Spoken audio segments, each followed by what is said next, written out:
Inverse trigonometry function class 2 previous ಕ್ಲಾಸಲ್ಲಿ 23 problems discuss ಮಾಡಿದ್ವಿ. Next problem 24. Domain range use ಮಾಡೋಂಥ problem ಇದು. ಈ ಥರದ್ದು ಕೇಳ್ತಾ ಇದ್ದಾರೆ, ಗೊತ್ತಿರಬೇಕು.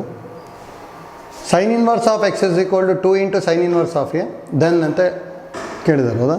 ಅಂದರೆ ಇಲ್ಲೆಲ್ಲ ಆನ್ಸರ್ ನೋಡ್ಕೊಂಡ್ಮೇಲೆ ಎ ವ್ಯಾಲ್ಯೂ ಕೊಟ್ಟಿದ್ದಾರೆ, ಎ ವ್ಯಾಲ್ಯೂ ಏನು ಬರುತ್ತೆ ಅಂತೇಳಿ, ಹೌದಾ? ನಮಗೆ ಗೊತ್ತಿರೋದು formula we know that -π/2 less than or equal to sin inverse of x less than or equal to π/2. ಹೌದಾ? Domain of sine inverse of x belongs to -90 degree to +90 degree. ಹೌದಾ? Sine inverse of x ಬದಲಿ ಏನು ಬರಿಬೋದು? 2 into sine inverse of a less than or equal to π/2. A ಕೇಳಿದ್ರೆ ತಾನೆ, ಅದಕ್ಕೆ dividing by 2 ಮಾಡಿದ್ವಿ ಅಂದರೆ -π/4 less than or equal to sine inverse of a less than or equal to π/4. ಇಲ್ಲಿ dividing by 2 ಮಾಡ್ತಾಯಿದ್ವಿ, ಹೌದಾ? ನೋಡಿ, ಇಲ್ಲೊಂದು ಇಂಪಾರ್ಟೆಂಟ್ ಐಡಿಯಾ ಗೊತ್ತಿಲ್ಲ. y is equal to sine x, ಹೌದಾ?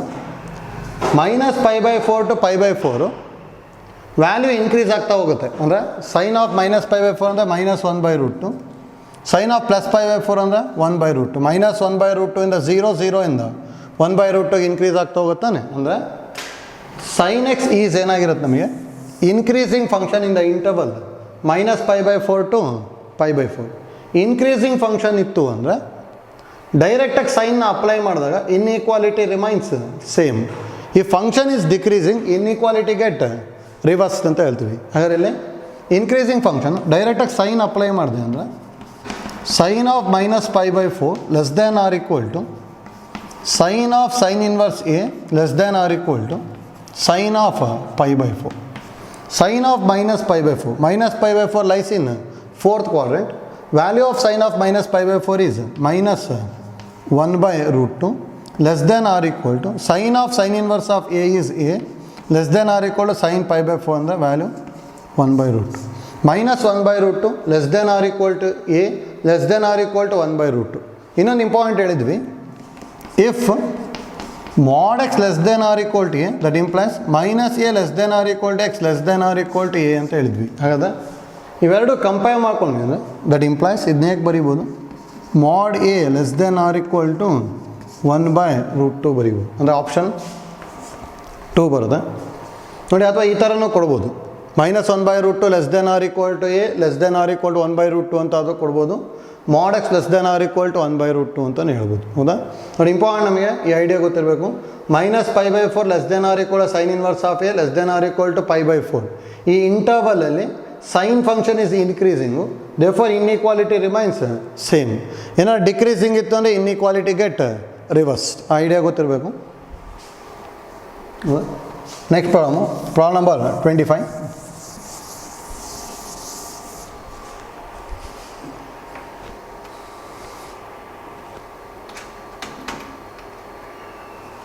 ಡೊಮೈನ್ ಆಫ್ ದ ಫಂಕ್ಷನ್ ಅಂತ ಹೇಳ್ತಾರೆ, ಕೇರ್ಫುಲ್ಲಾಗಿ ಮಾಡ್ಕೋಬೇಕು ನೋಡಿ. ಡೊಮೈನ್ ಒಳಗೆ ಇಂಪಾರ್ಟೆಂಟ್ ಏನು ಹೇಳಿದ್ವಿ ಪ್ರೀವಿಯಸ್ ಚಾಪ್ಟ್ರಲ್ಲಿ, root of f of x ಇತ್ತು ಅಂದರೆ f of x is greater than or equal to 0, ಹೌದಾ? ಹಾಗಾದಲ್ಲಿ sine inverse of 2x plus π/6 greater than or equal to 0, that implies sin inverse of 2x greater than or equal to -π/6 ಬರುತ್ತೆ. Same ಹಾಗಾದರೆ 2x greater than or equal to sin of -π/6 ಬರೀಬೋದು. That implies 2x greater than or equal to sin of -π/6 and the value -half x greater than or is equal to -1/4 ಬಂತು, ಹೌದಾ? ನೋಡಿ, ನಾವು 1 ಅಂತ ತೊಗೊತೀನಿ. ಸರಿ ನೋಡಿ, ಇನ್ನೊಂದು ಐಡಿಯಾ ಏನು ಗೊತ್ತಿರಬೇಕು ಅಂದರೆ ಸೈನ್ ಇನ್ವರ್ಸ್ ಆಫ್ 2x ಇದೆ ಅಂದರೆ ಕೇಸ್ 2 ಅಲ್ಲಿ ನಮಗೆ ಸೈನ್ ಇನ್ವರ್ಸ್ ಆಫ್ ಎಕ್ಸ್ ಇತ್ತು ಅಂದರೆ ಎಕ್ಸ್ ಲೈ ಬಿಟ್ವೀನ್ -1 ಆ್ಯಂಡ್ 1 ಅಲ್ಲ. ಹಾಗಾದಲ್ಲಿ -1 less than or equal to 2x less than or equal to 1 ಬರುತ್ತೆ. ಡಿವೈಡಿಂಗ್ ಬೈ 2 ಮಾಡಿದ್ವಿ ಅಂದರೆ minus half less than or equal to x less than or equal to 1/2 ಇದು 2 ಹೌದಾ. ನೋಡಿ ಎರಡು ಕಂಬೈನ್ ಮಾಡ್ಕೊಂಡು ಬರೀಬೇಕಿಲ್ಲಿ. ಫಸ್ಟ್ ಕೇಸಲ್ಲಿ ಏನು ಹೇಳುತ್ತೆ, greater than or equal to 1/4.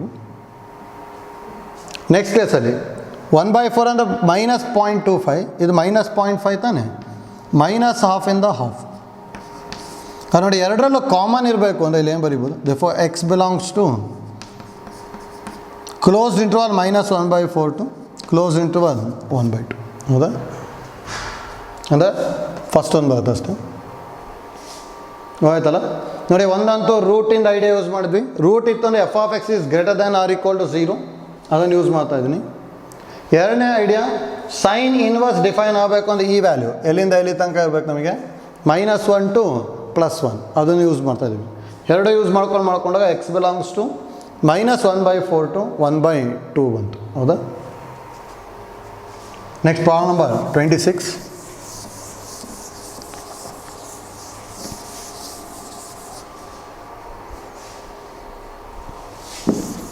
Next problem. The domain of the function sin inverse of x minus 3 by root of 9 minus x square. ನೋಡಿ ಇಲ್ಲಿ ಎರಡು ಥಿಂಕ್ ಮಾಡಬೇಕು. ಒಂದು root of 9 minus x square ಮತ್ತು ಡಿನಾಮಿನೇಟರ್ ಇದೆ ತಾನೆ. ಹಾಗಾದ್ರೆ ಇಲ್ಲಿ ಕೇಸ್ 1ಅಲ್ಲಿ ನೋಡಿ 9 minus x square greater than 0 ಬರೀಬೋದಾ. ಯಾಕಂದರೆ f of x by root of g of x ಇತ್ತು ಅಂದರೆ g of x is greater than 0 ಬರಿತಾ ಇದ್ವಿ ಹೌದಾ. ಅದಕ್ಕೆ 9 minus x square greater than 0 ಬರ್ಕೊಂಡ್ವಿ. ಹಾಗಾದ್ರೆ 9 greater than x square, that implies x square less than 9, that implies mod x less than 3 ಬಂತು. mod x less than 3 ಅಂತ ಹೇಳಿದೆ, -3 less than X less than 3, ಇದು ಒಂದು ಕೇಸ್ ಆಯಿತು. Next ಇನ್ನೊಂದು case ಏನು ತಗೋಬೇಕು, ಇದು ಸೈನ್ ಇನ್ವರ್ಸ್. ಇಂದು sine inverse of x minus 3 ಇದೆ. ಹಾಗಾದ್ರೆ -1 less than or equal to x minus 3 less than or equal to 1, adding 3 ಮಾಡಿದ್ವಿ ಅಂದರೆ -1 + 3 less than or equal to x minus 3 + 3 less than or equal to 1 + 3, 2 less than or equal to x less than or equal to 4. ಇದು ನೋಡಿ ಎರಡು combine ಮಾಡ್ಕೋಬೇಕು. First one ಏನು ಹೇಳ್ತಾ ಇದೆ, -3 ಇಂದ +3 ಒಳಗಿರಬೇಕು. ಸೆಕೆಂಡ್ ಒನ್ನು 2 to 4 ಒಳಗಿರಬೇಕು ಹೌದಾ. ಅದೇ ಇಲ್ಲಿ 2 ಇನ್ಕ್ಲೂಡ್ ಆಗ್ಬೋದು, 3 ಇನ್ಕ್ಲೂಡ್ ಆಗಬಾರ್ದು ಹೌದಾ. ನನ್ನ ಆನ್ಸರ್ ಏನು ಬರುತ್ತೆ ನಮಗೆ ಆಗಿದೆ, x belongs to close interval 2, open interval 3 ಬರುತ್ತೆ ಹೌದಾ. ಕ್ಲೋಸ್ ಇಂಟರ್ವಲ್ 2, ಓಪನ್ ಇಂಟರ್ವಲ್ 3 ಹೌದಾ. ಐಡಿಯಾ ಗೊತ್ತಾಯ್ತಲ್ಲ.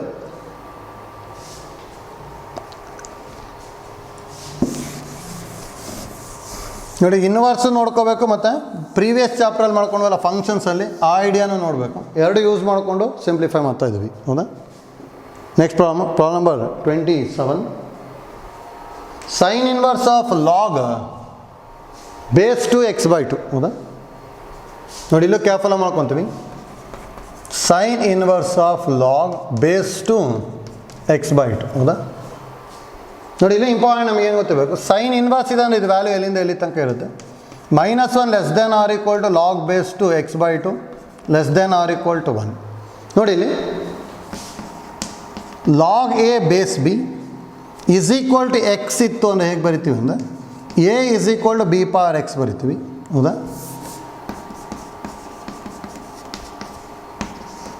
ನೋಡಿ ಇಲ್ಲಿ log a base b greater than x ಇತ್ತು ಅಂದರೆ ಜೊತೆಗೆ ಬಿ ಈಸ್ ಗ್ರೇಟರ್ ದ್ಯಾನ್ 1 ಇರಬೇಕು. ಆವಾಗ a greater than b power x ಬರಿತೀವಿ. ಅಂದರೆ ನೋಡಿ ಇಫ್ ಬೇಸ್ ಇದೆ ಅಲ್ಲ, ಬೇಸ್ ಈಸ್ ಗ್ರೇಟರ್ ದ್ಯಾನ್ 1 ಇತ್ತು ಅಂದರೆ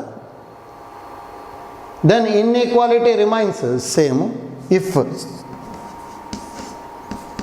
log a base b less greater than x ಇತ್ತು ಅಂದ್ಕೊಳ್ಳಿ, where 0 less than b less than 1 ಇತ್ತು ಅಂದರೆ ದಟ್ ಇಂಪ್ಲೈಸ್ 0 to 1 ಏನಾದ್ರು ಇತ್ತು ಅಂದರೆ ಏನಾಗುತ್ತೆ ಅಂದರೆ A less than b power X ಆಗುತ್ತೆ. ಅಂದರೆ ಇನ್ಇಕ್ವಾಲಿಟಿ ಗೆಟ್ ರಿವರ್ಸ್ ಆಗ್ಬಿಡುತ್ತೆ. ಅದಕ್ಕೆ ಕೇರ್ಫುಲ್ ಆಗಿ ಮಾಡ್ಕೋಬೇಕು.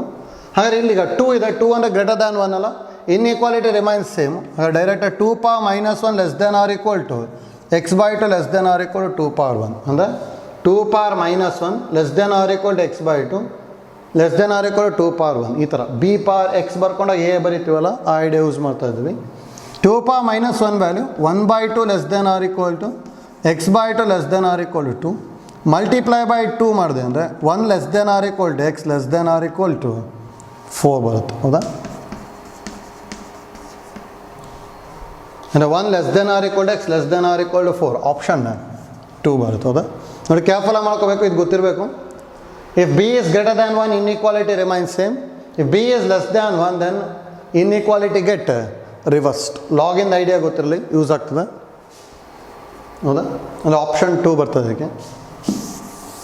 Problem number 27. Next problem number 28. The domain of y is equal to cos inverse of x square minus 4. Domain of y is equal to cos inverse of x square minus 4. ನೋಡಿ cos inverse ಇತ್ತು ಅಂದರೆ ಇದು value ಎಲ್ಲಿಂದ ಎಲ್ಲಿ ತನಕ ಇದೆ? -1 to 1 ಅಲ್ಲ? That implies -1 less than or equal to x square minus 4 less than or equal to 1. ಎಲ್ಲ ಕಡೆ 4 ಆ್ಯಡ್ ಮಾಡ್ತೀನಿ.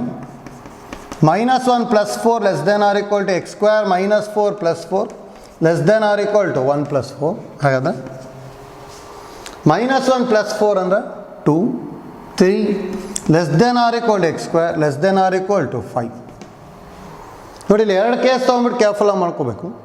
ಮತ್ತು ಡೈರೆಕ್ಟಾಗಿ √3 less than or equal to x less than or equal to √5 ಅಂತ ಬರೀಲಿಕ್ಕೆ ಬರೋಲ್ಲ, ನೋಡ್ಕೋಬೇಕಲ್ಲಿ. ನೋಡಿ ಫಸ್ಟ್ ಈಗ ಕೇಸ್ 1ನಲ್ಲಿ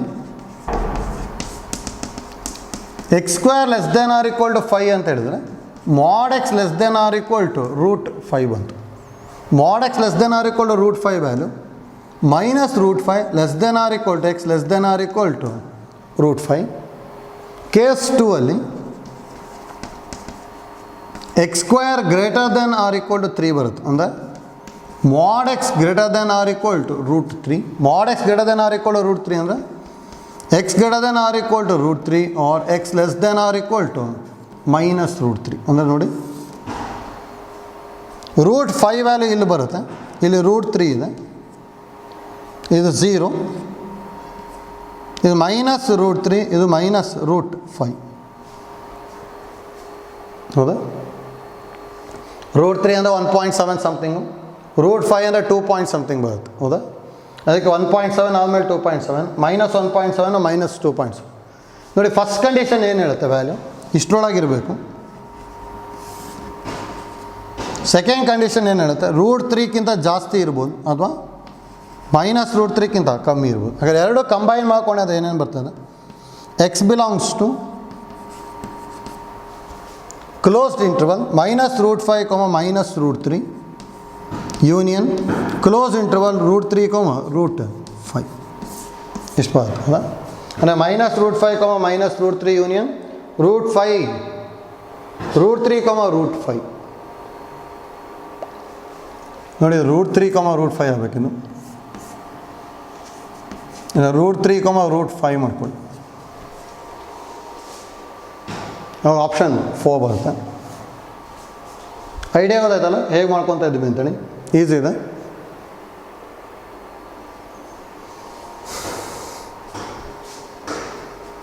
ಮತ್ತು ನೋಡಿ ಇಲ್ಲೇನಾದರೂ ನಮಗೆ ಆನ್ಸರ್ ಇದು √3, √5 ಇತ್ತು ಅಂದ್ಕೊಳ್ಳಿ. ಇಲ್ಲಿ ಡೈರೆಕ್ಟಾಗಿ ಇಲ್ಲಿ ರೂಟ್ ತೊಗೊಂಬಿಟ್ಟು √3 less than or equal x less than or equal to √5 ಅಂತ ಬರೆದ್ರೆ ತಪ್ಪಾಗ್ಬಿಡುತ್ತೆ. ಅದಕ್ಕೆ ಈ ಥರ ಏನಾದ್ರು ಸ್ಕ್ವಯರ್ ಇತ್ತು ಅಂತ ಹೇಳಿದ್ರೆ ಕೇರ್ಫುಲ್ಲಾಗಿ ಮಾಡ್ಕೋಬೇಕು. ಆಯ್ತಲ್ಲ?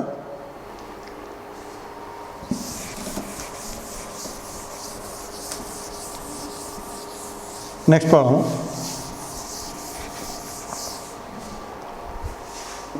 Problem number 29. The domain and the range of the function f of x is equal to cos inverse of greatest integer function x is ಅಂತ ಹೇಳಿದ್ದಾರೆ. ಡೊಮೈನು ಮತ್ತು ರೇಂಜ್ ಕೇಳಿದ್ದಾರೆ. ನೋಡಿ ಕೇರ್ಫುಲ್ಲಾಗಿ ಬರ್ಕೋಬೇಕು ನಮಗೆ. F of x is equal to cos inverse of box x ಕೊಟ್ಟಿದ್ದಾರೆ. ಹೌದಾ? ನೋಡಿ ಬಾಕ್ಸ್ ಎಕ್ಸ್ ಅಂತ ಹೇಳಿದ್ರೆ ಇಂಟೀಜರ್ ತಾನೆ. ಹಾಗಾದ್ರೆ ಇದು ಎಲ್ಲಿಂದ ಎಲ್ಲಿ ತನಕ ಇರಬೇಕು? -1 less than or equal to box x less than or equal to 1 ಇರಬೇಕು, ಹೌದಾ? ಯಾಕಂದರೆ ಕಾಸ್ ಇನ್ವರ್ಸ್ ಡಿಫೈನ್ ಆಗಬೇಕು ಅಂದರೆ -1ಇಂದ 1 ತನಕ ಇರಬೇಕು ತಾನೆ. ಹಾಗಾದ್ರೆ ಬಾಕ್ಸ್ ಎಕ್ಸ್ ವ್ಯಾಲ್ಯೂ -1ಇಂದ 1 ತನಕ ಇರಬೇಕು ಅಂದರೆ ಏನೇನು ಆಗ್ಬೋದು? Box x value box x is equal to -1 ಆಗ್ಬೋದು, 0 ಆಗ್ಬೋದು, 1 ಆಗ್ಬೋದು. ಇದು ಮೂರೇ ವ್ಯಾಲ್ಯೂ ಇರೋದಲ್ಲ ಬಾಕ್ಸ್ ಎಕ್ಸಿಗೆ. ಯಾಕಂದರೆ ಈ -1ಇಂದ +1 ತನಕ ಬರೋ ಇಂಟೀಜರ್ಸು ಓನ್ಲಿ 3, -1, 0 ಆ್ಯಂಡ್ 1. ಹೀಗಾಗಾದ್ರೆ ಎಕ್ಸ್ ಏನಾಗಿರುತ್ತೆ ಅಂತ ಗೊತ್ತಾಗಬೇಕಲ್ಲ. -1ಇಂದ 1 ತನಕ ಬರ್ಬೋದು, ಹೌದಾ? ನೋಡಿ, ಗ್ರೇಟೆಸ್ಟ್ ಇಂಟೀಜರ್ ಫಂಕ್ಷನ್ ವ್ಯಾಲ್ಯೂ ಇಲ್ಲಿ ಬರುತ್ತೆ ಅಂದರೆ ಇದಕ್ಕಿಂತ ಜಾಸ್ತಿ ಇತ್ತು ಅಂದ್ಕೊಳ್ಳಿ. 1.1 ಇತ್ತು ಅಂದರೆ ಗ್ರೇಟೆಸ್ಟ್ ಇಂಟೀಜರ್ ಫಂಕ್ಷನ್ ಆಫ್ 1.1 ಅಂದರೆ ವ್ಯಾಲ್ಯೂ ಏನಾಗಿರುತ್ತೆ? 1 ಬರುತ್ತೆ ತಾನೆ. ಹಾಗೆ 1 ಬರ್ಬೋದು ಅಂದರೆ 1.1 ಬರ್ಬೋದು. ಎಕ್ಸು ಎಲ್ಲಿ ತನಕ ಬರ್ಬೋದು ಅಂದರೆ 2ಕ್ಕಿಂತ ಸ್ವಲ್ಪ ಕಮ್ಮಿ ಇರಬೇಕು, ಮತ್ತು 2 ಆಗಬಾರ್ದು. ಅದೇ ಥರ -1ಕ್ಕಿಂತ ಏನಾದ್ರು ಕಮ್ಮಿ ಇತ್ತು ಅಂದ್ಕೊಳ್ಳಿ. ಈಗ -1.1 ಇತ್ತು ಅಂದರೆ ಅದೇನಾಗ್ಬಿಡುತ್ತೆ ಆನ್ಸರು? -2 ಹೋಗ್ಬಿಡುತ್ತೆ. ಅದಕ್ಕೆ ಅದು ತೊಗೊಳಕ್ಕೆ ಬರೋಲ್ಲ. ಹಾಗಾದ್ರೆ ಇಲ್ಲಿ ಏನು ಬರೀಬೋದು ಅಂದರೆ that implies x belongs to -1 ಇರ್ಬೋದು. ಎಲ್ಲಿ ತನಕ ಹೋಗುತ್ತೆ? 2 ತನಕ. ಇದೇನಾಯ್ತು ನಮಗೆ? ಡೊಮೈನ್, ಹೌದಾ? ನೋಡಿ, ರೇಂಜ್ ಕ್ಯಾಲ್ಕುಲೇಟ್ ಮಾಡಬೇಕಂದ್ರೆ ಮೂರು ವ್ಯಾಲ್ಯೂ ಇದೆ. If greatest integer function value is -1 ಆಗಿತ್ತು ಅಂದರೆ ಹಾಗಾದ್ರೆ ವೈ ಏನಾಗ್ಬಿಡುತ್ತೆ? ಕಾಸ್ ಇನ್ವರ್ಸ್ ಆಫ್ -1 ಅಂದರೆ pi. If greatest integer function value is 0 ಇತ್ತು ಅಂದರೆ cos inverse of 0 is π/2. If greatest integer function value is 1 ಆಗಿತ್ತು ಅಂದರೆ that implies y is equal to cos inverse of y ಅಂದರೆ 0. Therefore range ಏನಾಗ್ಬಿಡುತ್ತೆ ಅಂದರೆ ಮೂರು value ಬರೋದು. ಒಂದು 0, ಇನ್ನೊಂದು π/2, ಇನ್ನೊಂದು ವ್ಯಾಲ್ಯೂ ಪೈ. ಇದು 3 ಬರುತ್ತೆ ಅಂದರೆ 0, π/2 ಪೈ ಮತ್ತು -1 to 2. ಆಪ್ಷನ್ 1 ಬಂದ್ಬಿಡುತ್ತೆ, ಹೌದಾ? ಸೇಮ್ ಐಡಿಯಾ ಯೂಸ್ ಮಾಡಿಕೊಂಡು sine inverse of box x ಮಾಡ್ಬೋದಾ? Sine inverse of box x ಇಂದು ಡೊಮೈನ್ ಮಾತ್ರ ಸೇಮ್ ಬರುತ್ತಲ್ಲ. ಯಾಕಂದರೆ -1 less than or equal to box x less than or equal to 1. ಅದರ ರೇಂಜ್ ಚೇಂಜ್ ಆಗುತ್ತೆ. ಡೊಮೈನ್ ಅಂತ ಸೇಮ್ ಬಂದ್ಬಿಡುತ್ತೆ. ಸೈನ್ ಇನ್ವರ್ಸಿಗೂ sine inverse of box x ಇಂದು ಡೊಮೈನ್ ಏನಾಗುತ್ತೆ? Close interval -1, 2. ರೇಂಜ್ ನೋಡಿ ಏನೇನು ವ್ಯಾಲ್ಯೂ ಬರೋದು? -1. ಸೈನ್ ಇನ್ವರ್ಸ್ ಆಫ್ -1 ಅಂದರೆ ವ್ಯಾಲ್ಯೂ -π/2. ಸೈನ್ ಇನ್ವರ್ಸ್ ಆಫ್ 0 ಅಂದರೆ ವ್ಯಾಲ್ಯೂ 0. ಸೈನ್ ಇನ್ವರ್ಸ್ ಆಫ್ 1 ಅಂದರೆ ವ್ಯಾಲ್ಯೂ π/2. ಇದೇನಾಗಿರುತ್ತೆ ಅಂದರೆ sine inverse of box x ಇಂದು ಡೊಮೈನ್ ಆ್ಯಂಡ್ ರೇಂಜ್. ನೋಡಿ, ಐಡಿಯಾ ಗೊತ್ತಿರಲಿ ಯಾವ ಥರ ಕ್ಯಾಲ್ಕುಲೇಟ್ ಮಾಡಿದ್ವಿ ಅಂತೇಳಿ. ಸೈನ್ ಇನ್ವರ್ಸು ಕಾಸ್ ಇನ್ವರ್ಸ್ ಎಲ್ಲ ಕೇಳ್ಬೋದು, ಆಯ್ತಲ್ಲ? Like sine inverse of box x ಮತ್ತು cos inverse of box x ಗೊತ್ತಿರಬೇಕು, ಆಯ್ತಲ್ಲ? ಇಲ್ಲಿ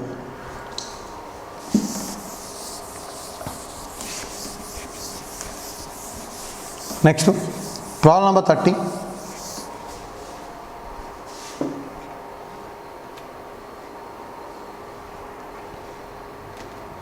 ನೋಡಿ, if tan inverse of x by pi less than π/3 then the maximum value of greatest integral function x is ಅಂತ ಹೇಳಿದ್ದಾರೆ. ನೋಡಿ, tan inverse of x by pi less than π/3, ಹೌದಾ? ನೋಡಿ, ಇಲ್ಲಿ tan inverse of x by pi less than π/3 ಅಂತ ಹೇಳಿದ್ದಾರೆ. ನೋಡಿ, ಆ್ಯಂಗಲ್ನ π/3 ಅಂದರೆ 60 ಡಿಗ್ರಿ ಅಂದ್ಕೊಂಡಿದ್ದೆ ಅಂದರೆ ಆ್ಯಂಗಲ್ ಇದಕ್ಕಿಂತ ಕಮ್ಮಿ ಎಲ್ಲಿ ತನಕ ಹೋಗ್ಬೋದು ಅಂದರೆ -π/2 ತನಕ ಹೋಗ್ಬೋದು. ಯಾಕಂದರೆ ಟ್ಯಾನ್ ಇನ್ವರ್ಸ್ ಎಕ್ಸಿಸ್ಟ್ ಆಗೋದೇ ಅಷ್ಟು, ಹೌದಾ? ಅಂದರೆ ಇಲ್ಲಿ ನಾವು ಇನ್ನೊಂದು ಏನು ಬರಿಬೋದು ಅಂದರೆ ಗ್ರೇಟರ್ ದ್ಯಾನ್ -π/2 ಅಂತ ಬರಿಬೋದು. ನೋಡಿ, ಇಲ್ಲಿಂದ ಇಲ್ಲಿ ತನಕ ಟ್ಯಾನ್ ಫಂಕ್ಷನ್ ಯಾವಾಗಲೂ ಇನ್ಕ್ರೀಸಿಂಗೇ ಇರುತ್ತೆ. ಆ್ಯಕ್ಚುಲಿ ಟ್ಯಾನ್ ಫಂಕ್ಷನ್ ಈಸ್ ಇನ್ಕ್ರೀಸಿಂಗೇ. ಯಾಕಂದರೆ differentiation of tan x secant square is always greater than 0. ಯಾಕಂದರೆ ಸ್ಕ್ವೇರ್ ಇದೆ, ಹೌದಾ? ಹಾಗೆ ಟ್ಯಾನ್ ಈಸ್ ಇನ್ಕ್ರೀಸಿಂಗ್ ಫಂಕ್ಷನು. ಡೈರೆಕ್ಟಾಗಿ ಟ್ಯಾನ್ ಈ ಕಡೆ ತೊಗೊಂಡೆ ಅಂದರೆ ಇನ್ಇಕ್ವಾಲಿಟಿ ರಿಮೈನ್ಸ್ ಸೇಮ್ ಅದು. ಹಾಗಾದ್ರೆ ಇಲ್ಲಿ ಏನು ಬರೀಬೋದು ಅಂದರೆ x by pi less than tan π/3 ಬರಿಬೋದು. x by pi less than tan π/3 ಬರ್ಕೋಬೋದಲ್ಲ. ಟ್ಯಾನ್ π/3 ಅಂದರೆ ವ್ಯಾಲ್ಯೂ ಏನು ಬರುತ್ತೆ? ಟ್ಯಾನ್ π/3 ಅಂದರೆ tan 60 degree. Tan 60 degree value √3 ಅಂದರೆ ಎಕ್ಸ್ ಲೆಸ್ ದ್ಯಾನ್ √3 ಪೈ ಬಂತು. ಅಂದರೆ ಎಕ್ಸ್ ಲೆಸ್ ದ್ಯಾನ್ √3 ಅಂದರೆ 1.7 ಸಮಥಿಂಗ್ ಬರುತ್ತೆ. ಪೈ ಅಂತ ಹೇಳಿದ 3.14 ಬಂತು, ಹೌದಾ? ನೋಡಿ, ಇವೆರಡು ಮಲ್ಟಿಪ್ಲೈ ಮಾಡ್ಕೋಬೇಕು. ಎಷ್ಟು ಬರುತ್ತೆ ಅಂತ ನೋಡ್ಕೋಬೇಕು.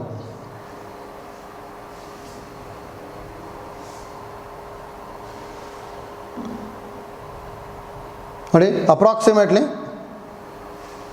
5 ಪಾಯಿಂಟ್ ಸಮಥಿಂಗ್ ಬಂತು ಅಂದರೆ 6 ಬರುತ್ತೆ, 4 ಪಾಯಿಂಟ್ ಸಮಥಿಂಗ್ ಬಂತು ಅಂದರೆ 5 ಬಂದಿರುತ್ತೆ. ಹೌದಾ?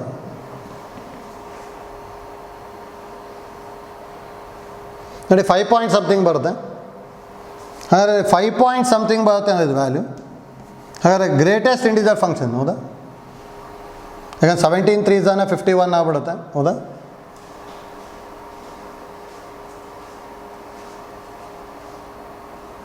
Greatest integer value 5 point something ಅಂತ ಹೇಳಿದ್ರೆ ಆನ್ಸರು 5 ಬರುತ್ತೆ. ಹೌದಾ?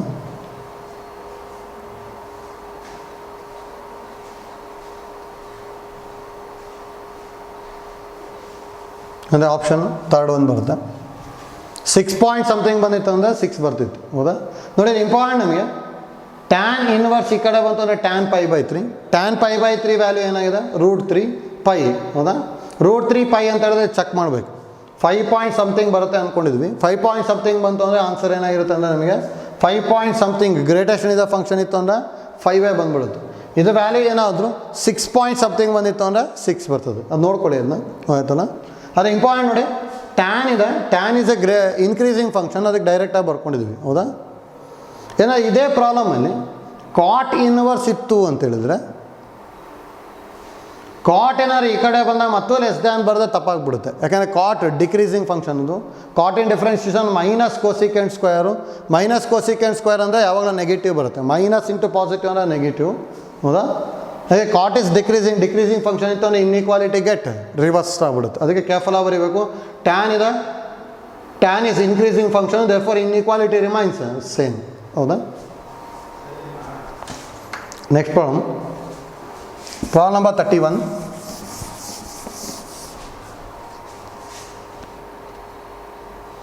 If cos inverse x is greater than sin inverse x, then ಅಂತ ಹೇಳಿದ್ದಾರೆ.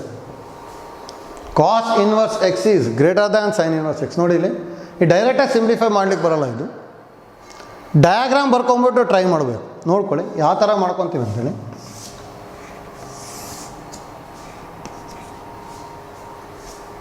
ಸೈನ್ ಇನ್ವರ್ಸ್ ಎಕ್ಸ್ ವ್ಯಾಲ್ಯೂ ಎಲ್ಲಿಂದ ಎಲ್ಲಿ ತನಕ ಬರುತ್ತೆ ನಮಗೆ? ಆ್ಯಂಗಲ್ -π/2 ಇಂದ π/2 ತನಕ ಬರುತ್ತೆ ಅಂದ್ಕೊಳ್ಳಿ. Sine inverse x x value -1 ಇಂದ 1 ಇರುತ್ತೆ. ಹೌದಾ? But actually sine inverse x ಇಂದ ಗ್ರಾಫು ಯಾವ ಥರ ಬರುತ್ತೆ ಅಂದರೆ sine inverse of 0 is 0, sine inverse of 1 is π/2, sine inverse of -1 is -π/2. ಈ ಥರ ಹೇಗೋ ಬರುತ್ತೆ ಸೈನ್ ಇನ್ವರ್ಸು.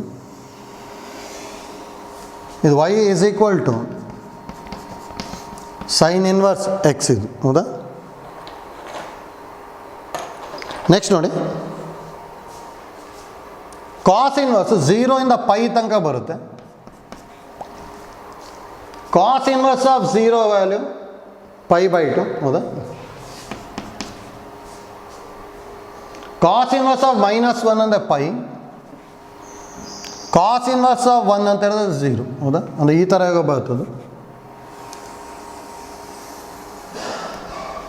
ಇದು y equal to cos inverse x. ಹೌದಾ? ನೋಡಿ ಇವೆರಡು ವ್ಯಾಲ್ಯೂ ಎಲ್ಲಿ ಈಕ್ವಲ್ ಬರುತ್ತೆ ಅಂದರೆ ನಮಗೆ 1/√2 ಹತ್ರ ಈಕ್ವಲ್ ಆಗುತ್ತೆ. ಯಾಕಂದ್ರೆ 1/√ಗೆ ಎರಡು ವ್ಯಾಲ್ಯೂ ಏನಾಗುತ್ತೆ ಅಂದರೆ π/4 ಬಂದ್ಬಿಡುತ್ತೆ. ಹೌದಾ? ಇಷ್ಟು ನಮಗೆ ಗೊತ್ತಿದೆ. ಇಲ್ಲಿ ಏನು ಕೊಟ್ಟಿರೋದು? Cos inverse x is greater than sine inverse x. ಹೌದಾ? ನೋಡಿ ಇಲ್ಲೆಲ್ಲದು ವ್ಯಾಲ್ಯೂ ಜಾಸ್ತಿ ಇರುತ್ತೆ, ಸೈನ್ ಇನ್ವರ್ಸಿಂದ ಕಮ್ಮಿ ಇದೆ ಇದು. ಹೌದಾ? ಯಾವ ಕರ್ವ್ ಮೇಲಿರುತ್ತೆ ಅದು ವ್ಯಾಲ್ಯೂ ಜಾಸ್ತಿ ಇರುತ್ತೆ ಅಂತೇಳಿ. ಹಾಗಾದರೆ ಕಾಸ್ ಇನ್ವರ್ಸ್ ಎಕ್ಸಿನ ವ್ಯಾಲ್ಯೂ ಎಲ್ಲಿ ತನಕ ಜಾಸ್ತಿ ಬರ್ತಾ ಇದೆ ಅಂದರೆ ನೋಡಿ ಇಲ್ಲೆಲ್ಲ ಜಾಸ್ತಿನೇ ಇದೆ, ಇಲ್ಲಿ ತನಕ ಜಾಸ್ತಿ ಇದೆ, ಅದಾದಮೇಲೆ ಮತ್ತೆ ಕಮ್ಮಿ ಆಗಿದೆ ತಾನೆ. ಹಾಗಾದರೆ ಕಾಸ್ ಇನ್ವರ್ಸ್ ಎಕ್ಸ್ ವ್ಯಾಲ್ಯೂ ಜಾಸ್ತಿ ಇರಬೇಕು ಅಂದರೆ ವ್ಯಾಲ್ಯೂ ಎಕ್ಸಿನ ವ್ಯಾಲ್ಯೂ ಎಲ್ಲಿಂದ ಎಲ್ಲಿ ತನಕ ಇರಬೇಕು? -1 to 1/√2 ಬರುತ್ತೆ. ಅಂದರೆ -1 to 1/√2 ಅಂದರೆ ಆಪ್ಷನ್ 3 ಬರ್ತದೆ. ಹೌದಾ? ಮತ್ತು ನೋಡಿ 1/√2 ಹತ್ರ ಈಕ್ವಲ್ ಆಗಿಬಿಡುತ್ತೆ, ಇಲ್ಲಿ ಈಕ್ವಲ್ ಇಲ್ಲ ಇಲ್ಲಿ. ಹೌದಾ? Cos inverse x greater than or equal to sine inverse x ಇತ್ತು ಅಂದರೆ -1 less than or equal to x less than or equal to 1/√2 ಬರೆದ್ಬಿಡ್ಬೋದು. ಸೇಮ್ ಪ್ರಾಬ್ಲಮ್ ಏನಾದರೂ sine inverse x is greater than cos inverse x ಇತ್ತು ಅಂದರೆ answer 1/√2 to 1 ಬರೋದು, ಯಾಕಂದ್ರೆ sign inverse X ಇಷ್ಟೇ ಜಾಸ್ತಿ ಇರೋದಿಲ್ಲ. ಹೌದಾ? ಇದು ನೋಡಿ ಇಂಪಾರ್ಟೆಂಟ್, ನಮಗೆ ಗೊತ್ತಿರಬೇಕು ಯಾವ ಥರ ಮಾಡ್ಕೊತೀವಿ ಅಂತೇಳಿ. ಆಯ್ತಲ್ಲ? ಅಂದರೆ ಕಾಸ್ ಇನ್ವರ್ಸ್ ಎಕ್ಸ್ ಎಲ್ಲಿಂದ ಎಲ್ಲಿ ತನಕ ಇರುತ್ತೆ? -1 ಟು 1/√2 ಇರುತ್ತೆ. ಅಂದರೆ ಇದು cos inverse x greater than sine inverse x ಇತ್ತು ಅಂದರೆ that implies x belongs to -1, 1/√2. Same sine inverse x greater than cos inverse x ಇತ್ತು ಅಂದರೆ ದಟ್ ಇಂಪ್ಲೈಸ್ ಏನು ಬರುತ್ತೆ? ಇಲ್ಲಿ ಸೈನ್ ಜಾಸ್ತಿ ಇರುತ್ತಾನೆ ಇಲ್ಲಿ. ಹಾಗಾದ್ರೆ ಇಲ್ಲಿ ಯಾವ್ದು ಬರುತ್ತೆ? ಎಕ್ಸ್ ಬಿಲಾಂಗ್ಸ್ ಟು 1/√2, 1 ಇಷ್ಟು. ಹೌದಾ? ನೋಡಿ, ಇದು ಐಡಿಯಾ ಗೊತ್ತಿತ್ತು ಅಂದರೆ ಡೈರೆಕ್ಟಾಗಿ ಬರ್ಕೋಬೋದು. ಆದರೆ ಯಾವ ಥರ ಮಾಡ್ಕೊಂಡ್ವಿ ಅಂದರೆ ಇದನ್ನು ಡಯಾಗ್ರಾಮ್ ಬರ್ಕೊಂಬಿಟ್ಟು ಮಾಡ್ಕೊಂಡ್ರೆ ಈಸಿ ಆಗುತ್ತೆ. ಅದಕ್ಕೆ ಡಯಾಗ್ರಾಮ್ ಕರೆಕ್ಟಾಗಿ ಗೊತ್ತಿರ್ಬೇಕು ನಮಗೆ. ಸೈನ್ ಇನ್ವರ್ಸ್ ಎಕ್ಸು ಮತ್ತು ಕಾಸ್ ಇನ್ವರ್ಸ್ ಎಕ್ಸ್. ಹೌದಾ?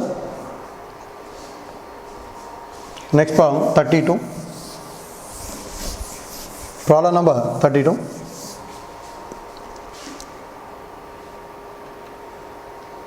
If A less than or equal to 2 into sin inverse x plus cos inverse x less than or equal to beta ಇದೆ, then ಅಂತ ಹೇಳಿದರು. ಅಂದರೆ if alpha less than or equal to 2 into sin inverse of x plus cos inverse of x less than or equal to beta, then ಹೌದಾ?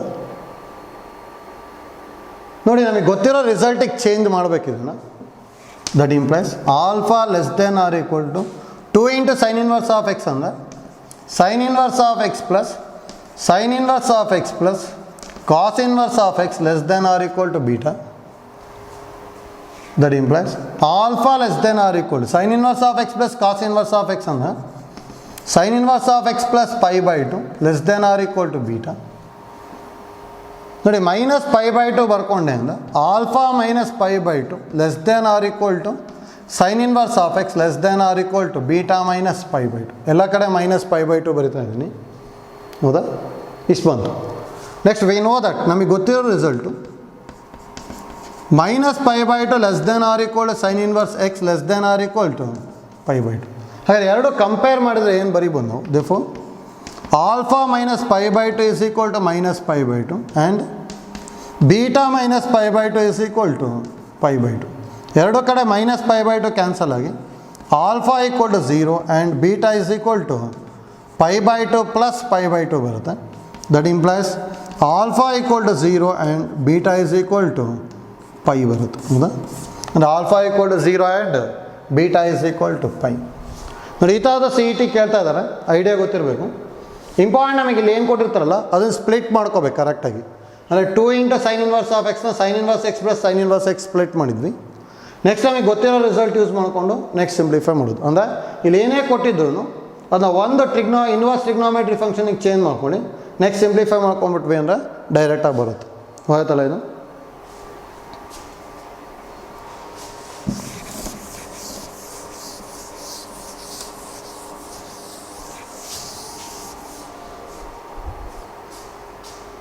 Next, problem number 33. If 0 less than a less than π/4, then values ಕೇಳಿದಾನೆ. ನೋಡಿ, ಇದು careful ಆಗಿ ಮಾಡ್ಕೋಬೇಕಲ್ಲಿ. ಯಾವ್ದಾರು ಒಂದು value ತೊಗೊಂಬಿಟ್ಟು try ಮಾಡ್ಬೋದು,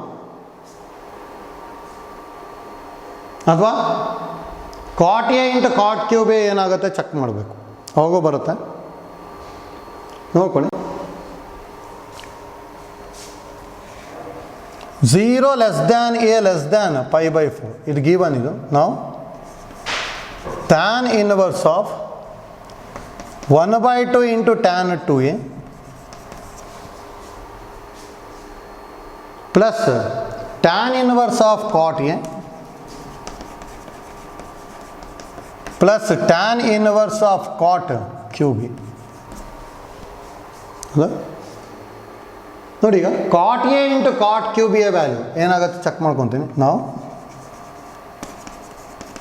ಕಾಟ್ a into cot cube a value ಏನಾಗುತ್ತೆ ಅಂದರೆ ಕಾಟ್ ಪರ್ 4a ಬಂತು. ಹೌದಾ? ನೋಡಿ, ಜೊತೆಗೆ 0 less than a less than π/4 ಇದೆ. 0 less than a less than π/4 ಕೊಟ್ಟಿದ್ದಾರೆ ತಾನೆ. ಹಾಗಾದರೆ ಕಾಟ್ ವ್ಯಾಲ್ಯೂ ಕಾಟ್ 0 ಅಂತ ಹೇಳಿದೆ actually infinity, less than a less than cot a less than cot π/4 value 1. ಅಂದರೆ ಕಾಟ್ ಪವರ್ 4a ಏನಾಗಿರುತ್ತೆ 1ಕ್ಕಿಂತ ಜಾಸ್ತಿ ಇರುತ್ತೆ, ಹೌದಾ? ಅಂದರೆ ಗ್ರೇಟರ್ ದ್ಯಾನ್ 1 ಬಂತು ನಮಗೇನು ಗೊತ್ತಿರೋದು, tan inverse of x plus tan inverse of y is equal to tan inverse of x plus y divide by 1 minus x y if x y less than 1. tan inverse of x plus tan inverse of y is equal to pi plus tan inverse of x plus y divided by 1 minus xy if xy greater than 1. ಹೌದಾ? ಹಾಗಾದ್ರೆ ನೋಡಿ x into y ಏನಾಗಿದೆ greater than 1, ಯಾಕಂದರೆ 0 to pi by 4 ಅಲ್ಲಿ ಕಾಟ್ value 1 to infinity ಇರ್ತದೆ, ಹೌದಾ? ಗೊತ್ತಿರಬೇಕು. ಅಂದರೆ ಇಲ್ಲಿ ಬರ್ಕೋಬೋದು 0 less than a less than pi by 4. Cot apply ಮಾಡಿದಾಗ ಆ್ಯಕ್ಚುಲಿ ಇನ್ಇಕ್ವಾಲಿಟಿ ಗೆಟ್ ರಿವರ್ಸ್ ಆಗುತ್ತೆ, ಯಾಕಂದರೆ ಕಾಟ್ ಇಸ್ ಡಿಕ್ರೀಸಿಂಗ್ ಫಂಕ್ಷನ್ ಅಲ್ಲ. Cot 0 greater than cot a greater than cot pi by 4. Cot 0 ಅಂದರೆ infinity greater than cot a greater than 1 ಅಥವಾ 1 less than cot a less than infinity ಬರುತ್ತೆ, ಹೌದಾ? 1 less than cot a less than infinity ಆಯಿತು ಅಂದರೆ obviously 1 less than cot power 4a less than infinity ಬರುತ್ತೆ. ಅದಕ್ಕೆ cot power 4a is greater than 1 ಬಂತು, ಹೌದಾ? ಹಾಗಾದ್ರೆ ನೋಡಿ ಡೈರೆಕ್ಟ್ ಫಾರ್ಮುಲಾ ಏನು ಬರೀತೀವಿ ನಾವು, tan inverse of half into tan 2a, ಹೌದಾ? ಹಾಫ್ ಇಂಟು ಟ್ಯಾನ್ 2a ಅಂದರೆ ಏನು ಬರೀಬೋದು 2 tan a divide by 1 minus tan square a plus ಇದು pi plus tan inverse of a x plus y ಅಂದರೆ cot a plus cot cube a divided by 1 minus cot a into cot power 4e. ಇಷ್ಟು ಬರುತ್ತಲ್ಲ, ಸರಿ, cot into cot cube e. ಇದು ನೋಡಿ 2 cancel ಆಗಿಬಿಟ್ಟಿದೆ, ಏನು ಬರ್ತದೆ tan inverse of tan a divided by 1 minus tan square a plus pi plus ನೋಡಿ complete ಟ್ಯಾನಿಗೆ ಚೇಂಜ್ ಮಾಡಿದೆ ಅಂದರೆ ಇದನ್ನು ಕಂಪ್ಲೀಟ್ ಟ್ಯಾನಿಗೆ ಚೇಂಜ್ ಮಾಡ್ತಾ ಇದ್ದೀನಿ. ನ್ಯೂಮರೇಟ್ರಲ್ಲಿ ಏನು ಬರೀಬೋದು tan inverse of 1 by tan a plus 1 by tan cube a divide by 1 minus 1 by ಇದು ಕಾಟ್ ಪವರ್ 4a ಅಲ್ಲ, ಈಗ ಟ್ಯಾನ್ ಪವರ್ 4a ಬರೀಬೋದಾ? That is equal to tan inverse of tan a divide by 1 minus tan square a plus pi plus next simplification. ಇಲ್ಲೂ tan power 4a L C M ತೊಗೊಂಡ್ವಿ ಅಂದ್ಕೊಳ್ಳಿ, ಅಥವಾ tan cube ಏನು L C M ತೊಗೋಬೋದು, ಅಥವಾ tan power 4a L C M ತೊಗೊಂಡೆ ಅಂದರೆ cancel ಆಗ್ಬಿಡುತ್ತೆ, ಈಸಿ ಆಗುತ್ತೆ. ಅವಾಗ ಇದೇನಾಗುತ್ತೆ ಅಂದರೆ tan cube A plus tan A ಬರುತ್ತೆ, ಯಾಕಂದರೆ ಟ್ಯಾನ್ ಪವರ್ 4a ಆಗಬೇಕು, ಕ್ರಾಸ್ ಮಲ್ಟಿಪ್ಲೈ ಮಾಡ್ತಾಯಿದ್ವಿ.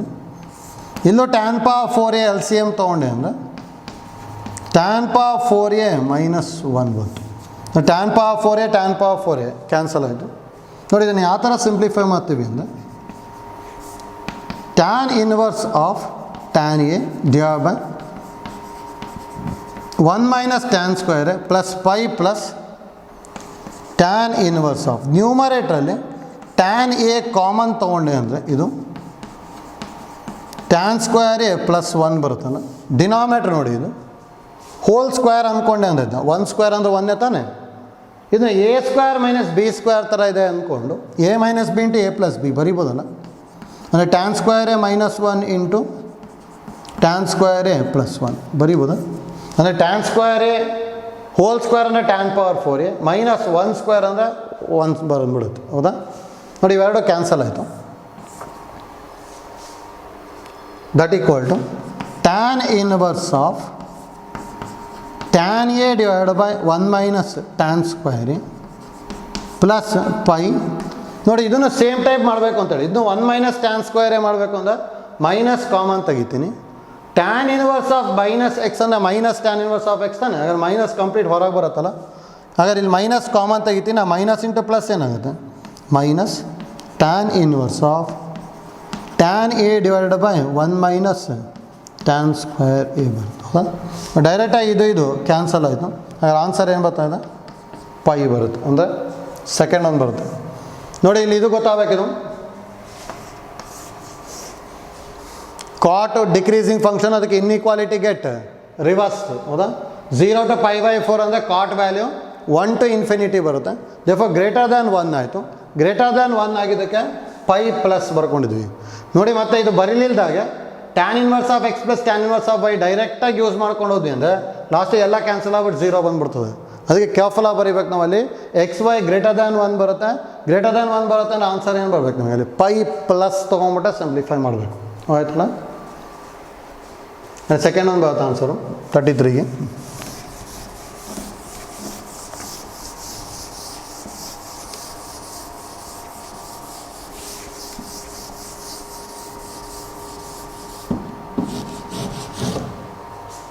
ಆಯ್ತಲ್ಲ, ನೆಕ್ಸ್ಟು 34.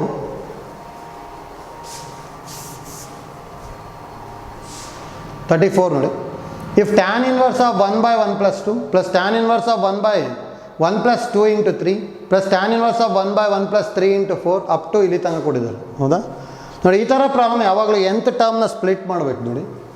TN ಅಂದರೆ ಏನು ಕೊಟ್ಟಿರೋದು?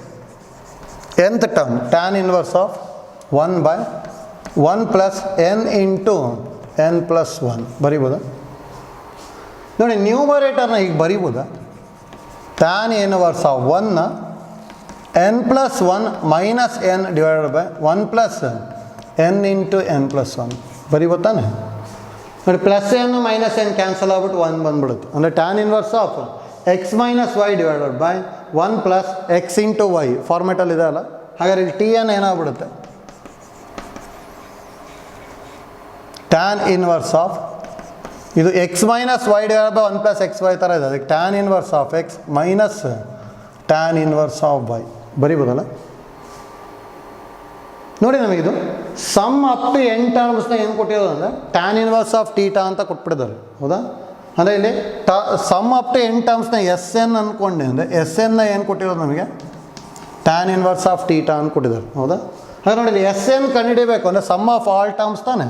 ಇದು ನೋಡಿ T0 T1 T2 ಟರ್ಮ್ 3 ಇದೇ ಥರ ಅಪ್ ಟು TN ಅಥವಾ T1 ಇಂದ. ಹೌದಾ, ಈಗ ಫಸ್ಟ್ ಟರ್ಮಿಂದ ಇರೋದು ಅಂದರೆ ಫಸ್ಟ್ ಟರ್ಮಿಂದ n ಟರ್ಮ್ ತನಕ ಇರೋದನ್ನೆಲ್ಲ ಆ್ಯಡ್ ಮಾಡಿದೆ ಅಂತ ನಮಗೇನು ಬರುತ್ತೆ?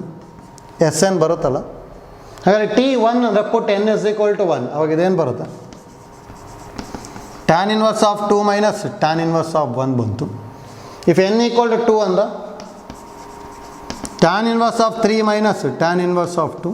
n = 3 ಅಂದರೆ tan inverse of 4 minus tan inverse of 3. ಈ ಥರ n = n ತೊಗೊಂಡ್ವಿ ಅಂದರೆ tan inverse of n + 1 minus tan inverse of n. ಹೌದಾ, ಎಲ್ಲ ಆ್ಯಡ್ ಮಾಡ್ಬೇಕು ನೋಡಿ. ಆ್ಯಡ್ ಮಾಡಿದಾಗ ಈ ಪ್ಯಾಟ್ರನಲ್ಲಿ ಕ್ಯಾನ್ಸಲ್ ಆಗುತ್ತಲ್ಲ. ಲಾಸ್ಟಿಗೆ ಇದು ಕ್ಯಾನ್ಸಲ್ ಆಗುತ್ತೆ. ಏನೇನು ಉಳಿಯುತ್ತೆ? SN ಅಂದರೆ tan inverse of n + 1 minus tan inverse of 1 ಬಂತು. ಹೌದಾ, ಇಷ್ಟು ಬರುತ್ತಲ್ಲ, ಇದು SN ಆಯ್ತು. ಹಾಗಾದ್ರೆ ನೋಡಿ ಈಗ ಸಿಂಪ್ಲಿಫೈ ಮಾಡ್ಕೊತೀವಿ. SN = tan inverse of theta ಕೊಟ್ಟಿದ್ದಾರೆ. ಹೌದಾ, ಅಂದರೆ tan inverse of n + 1 minus tan inverse of 1 = tan inverse of theta. ಹೌದಾ, ಡೈರೆಕ್ಟ್ ಫಾರ್ಮುಲಾ ಯೂಸ್ ಮಾಡ್ಬೋದು. Tan inverse of x minus tan inverse of y ಅಂದರೆ tan inverse of x minus y divide by 1 + x × y. ಹೌದಾ, = tan inverse of theta ಬಂತು. ಎರಡು ಕಡೆ tan inverse remove ಮಾಡಿದೆ ಅಂದರೆ ಏನು ಬರುತ್ತೆ? ಇಲ್ಲಿ n divided by 1 + n + 1 = theta ಅಥವಾ n / n + 2 = ಥೀಟಾ ಬರುತ್ತೆ. ಅಂದರೆ ಥೀಟಾ n / n + 2 ಬಂದ್ಬಿಡುತ್ತೆ. ಅಂದರೆ n / n + 2 ಅಂದರೆ ಆಪ್ಷನ್ 3 ಬರುತ್ತೆ. ಹೌದಾ,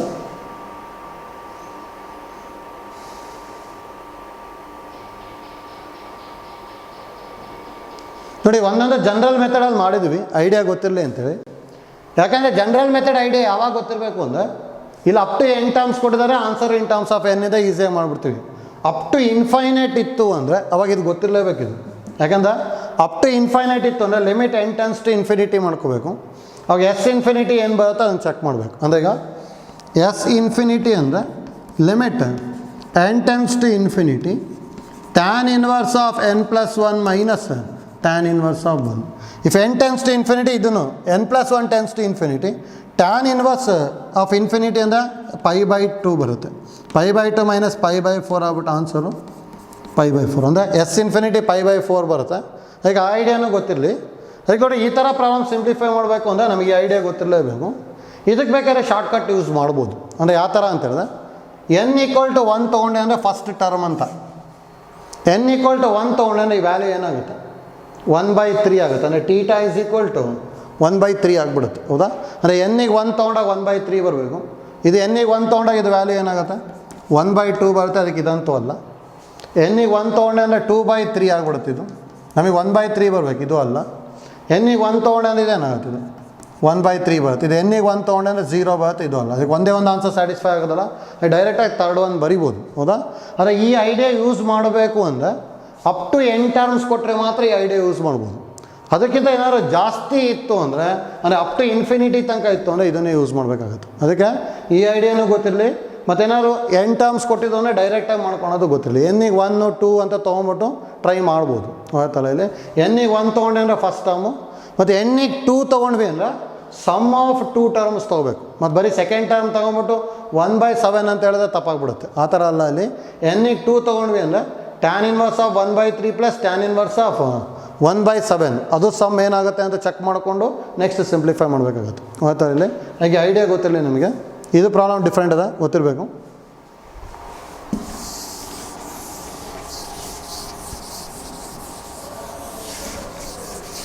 ಆಯ್ತಲ್ಲ? ನೆಕ್ಸ್ಟ್ ನೋಡಿ, ಪ್ರಾಬ್ಲಮ್ ನಂಬರ್ ನೆಕ್ಸ್ಟ್ ಒನ್. ಇಲ್ಲಿ ನೋಡಿ, ಸೆಟ್ಸ್ ರಿಲೇಷನ್ಸ್ ಫಂಕ್ಷನ್ಸ್. ಇಲ್ಲಿ ಟೆಸ್ಟ್ ಕೊಟ್ಟಿದ್ದೀವಲ್ಲ, ಅಂದರೆ ಆಲ್ರೆಡಿ ಹೇಳಿದ್ದೀನಿ ನಾವು, ಮೆಟೀರಿಯಲ್ ಡೌನ್ಲೋಡ್ ಮಾಡ್ಕೋಬೇಕು. ಮೆಟೀರಿಯಲಲ್ಲಿ ಲಾಸ್ಟ್ ಪಾರ್ಟ್ ಟೆಸ್ಟ್ ಇರುತ್ತೆ. ಫಸ್ಟ್ ಕ್ಲಾಸ್ ವರ್ಕ್ ಅಂತಿದೆ, ಅದು ಪ್ರಾಬ್ಲಮ್ಸ್ ಅಂತಿದೆ. ಆ ಪ್ರಾಬ್ಲಮ್ಸ್ನೆಲ್ಲ ನಾವೇ ಸಿಂಪ್ಲಿಫೈ ಮಾಡ್ಕೊತ ಬಂದಿದ್ದೀವಿ. ಅದಾದಮೇಲೆ ಅಸೈನ್ಮೆಂಟ್ ಅಂತಿದೆ. ಅಸೈನ್ಮೆಂಟ್ನ ನೀವು ಸಿಂಪ್ಲಿಫೈ ಮಾಡ್ಕೋಬೇಕು. ಅಸೈನ್ಮೆಂಟಿಂದು ಕೀ ಆನ್ಸರ್ನ ಅಲ್ಲೇ ಕೊಟ್ಟಿದ್ದೀವಿ, ಮೆಟೀರಿಯಲಲ್ಲೇ ಇದೆ. ಅಸೈನ್ಮೆಂಟ್ ಆದಮೇಲೆ ಟೆಸ್ಟ್ ಅಂತ ಇರ್ತದೆ. ಆ ಟೆಸ್ಟಿಂದ ಯಾವಾಗಲೂ ಇನ್ನೊಂದು ನೆಕ್ಸ್ಟ್ ಚಾಪ್ಟರ್ ಎಂಡೊಳಗೆ ಕೀ ಕೊಡ್ತಾ ಬರ್ತೀನಿ ನಾನು. ಅಂದರೆ ಸೆಟ್ಸ್ ರಿಲೇಷನ್ಸ್ ಆ್ಯಂಡ್ ಫಂಕ್ಷನ್ಸ್ ಒಳಗೆ ಅದೊಂದು ಟೆಸ್ಟ್ ಕೀ ಇದು. ಆ ಟೆಸ್ಟ್ನ ಮಾಡ್ಕೊಂಬಿಟ್ಟು ಅದಾದಮೇಲೆ ಇಲ್ಲಿ ಕೀ ವೆರಿಫೈ ಮಾಡ್ಕೊಳ್ಳಿ. ಅಂದರೆ ಫಸ್ಟ್ ಕ್ವಶನಿಗೆ ಫಸ್ಟು, ಸೆಕೆಂಡಿಗೆ ಸೆಕೆಂಡು, ಥರ್ಡಿಗೆ ಫಸ್ಟು, ಫೋರ್ತಿಗೆ ಫಸ್ಟ್, ಈ ಥರ ಇದೆ ಇಲ್ಲಿ. ಹೌದಾ? ಜಸ್ಟ್ ವೀಡಿಯೋನ ಪಾಸ್ ಮಾಡ್ಕೊಂಬಿಟ್ಟು ನೀವು ಸಿಂಪ್ಲಿಫೈ ಮಾಡಿಕೊಂಡು ಕೀನ ಚೆಕ್ ಮಾಡ್ಕೊಳ್ಳೇಬೇಕು. ಇದೇ ಥರ ನೋಡಿ, ಈಗ ಇಲ್ಲಿ ಇನ್ವರ್ಸ್ ಟ್ರಿಗ್ನೋಮೆಟ್ರಿ ಫಂಕ್ಷನ್ಸಿಂದ ಎಷ್ಟೊಂದು ಟೈಪ್ ಪ್ರಾಬ್ಲಮ್ಸ್ ಡಿಸ್ಕಸ್ ಮಾಡಿದ್ದೀವಿ. ಆ ಮೆಟೀರಿಯಲ್ ಲಾಸ್ಟಿಗೆ ಟೆಸ್ಟ್ ಅಂತ ಇರುತ್ತಲ್ಲ, ಆ ಟೆಸ್ಟ್ನ ತೊಗೊಳ್ಳಿ. ಅದರದ್ದು ನಿಮಗೆ ನೆಕ್ಸ್ಟು ಮ್ಯಾಟ್ರಿಸಸ್ ಆ್ಯಂಡ್ ಡಿಟರ್ಮಿನೆಂಟ್ಸಿಂದ ಲಾಸ್ಟ್ ಸ್ಲೈಡ್ ನಿಮಗೆ ಆನ್ಸರ್ ಕೀ ಇರ್ತದೆ. ಆಯ್ತಲ್ಲ? ಅಲ್ಲಿ ಆನ್ಸರ್ ಕೀ ನೋಡ್ಕೊಂಬಿಟ್ರೆ ಇನ್ವರ್ಸ್ ಟ್ರಿಗ್ನೋಮೆಟ್ರಿ ಫಂಕ್ಷನ್ಸಿಂದು ಟೆಸ್ಟಿಂದ ಆನ್ಸರ್ ಕೀ ಬಂದ್ಬಿಡುತ್ತೆ. ಅದಕ್ಕೆ ಅಂದರೆ ಮ್ಯಾಟ್ರಿಸಸ್ ಆ್ಯಂಡ್ ಡಿಟರ್ಮಿನೆಂಟ್ಸಿಗೆ ನಮಗೆ 2 ಕ್ಲಾಸಸ್ ಬೇಕು. ಅಂದರೆ ಅದರಲ್ಲೂ ಕ್ಲಾಸ್ 1, ಕ್ಲಾಸ್ 2 ಬರುತ್ತೆ. ಅದರಲ್ಲಿ ಸೆಕೆಂಡ್ ಕ್ಲಾಸ್ ಒಳಗೆ ನಿಮಗೆ ಲಾಸ್ಟ್ ಸ್ಲೈಡಲ್ಲಿ ಇನ್ವರ್ಸ್ ಟ್ರಿಗ್ನೋಮೆಟ್ರಿ ಫಂಕ್ಷನ್ಸಿಂದ ಆನ್ಸರ್ ಕೀ ಸಿಗುತ್ತೆ. ಇದೇ ಥರ ಬರ್ತಾ ಹೋಗುತ್ತೆ ಅಷ್ಟೇ. ಅದಕ್ಕೆ ಐಡಿಯಾ ಗೊತ್ತಿರಲಿ. ನೋಡಿ, ರಿಲೇಷನ್ಸ್ ಆ್ಯಂಡ್ ಫಂಕ್ಷನ್ಸಿಂದ ಟೆಸ್ಟ್ ಮಾಡ್ಕೊಳ್ಳಿ, ಅದ್ರದ್ದು ಆನ್ಸರ್ ಕೀನ ಒಂದು ಸಲ ವೆರಿಫೈ ಮಾಡ್ಕೊಳ್ಳಿ ಅಷ್ಟೇ. ಆಯಿತು? Thank you.